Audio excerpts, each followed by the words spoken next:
ផ្លែ3សាយ៉ាងនេះផ្លែ3សាចាបងប្អូនទាំងអស់គ្នាណែបងប្អូនមានស្គាល់ទេអានឹងជាសត្វក៏ជាផ្លែឈើមួយយ៉ាង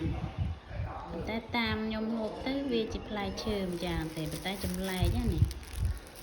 ផ្លែឈើស្អីគេអញ្ចឹងផ្លែឈើ3សាច់ចម្លែកមែនណានេះសូមដាក់ឈ្មោះថាផ្លែឈើចម្លែកចាមិនផ្លែឈើទេមើមទេខាងមើមយ៉ាងរបស់ហូបចាដូចណៃនេះអានេះនៅក្រោមដីក៏នៅលើមេឃក្រោមដីក៏នៅលើមេឃអានេះនៅក្រោមចេះថាផ្លែក៏មើមចឹងហើយចង់និយាយថាអញ្ចឹងហើយនេះក៏មិនដឹងទេមិនដឹងផ្លែមិនដឹងមើមទេអត់ដែលឃើញផ្លែអីចឹងផ្លែហ្នឹងនៅភពបិសាចណែបងអូនមើលផ្លែគេម៉ែអាចមានតុកស្រួចអូយចម្លែកមែនតែនសិនតែយើងអត់បានមើលវីដេអូឃើញចឹងណាឃើញក៏មិនរើសតែមិនមើលទេមិនដឹងថាវាជាផ្លែឬក៏ជាមើមរបស់ហូបកើតទេនេះចម្លែកខ្លាំងហ្មងនេះគេថា AI ឡើយគេថាចាមិន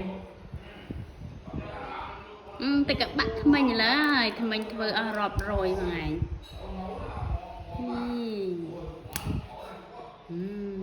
មើលអូអានេះដូចផ្លែខួរក្បាលអត់ដូចអីស្អីដូចស្អីដូចបាយណាទៀតមិនដែរដូចបាយណាដូចប្រកខ្លាំងដូចគួរចាំជឿថាវាមានផ្លែនៅក្នុងហ្នឹងណាហ្នឹងមើលនេះតរ៉េនទៅថាយើងឆ្ងល់អាហ្នឹងខ្លាំងជាងតរ៉េនតែវាជួយដូចក្រុមខ្នោប៉ុន្តែរសជាតិមិនយើងដូចបាយ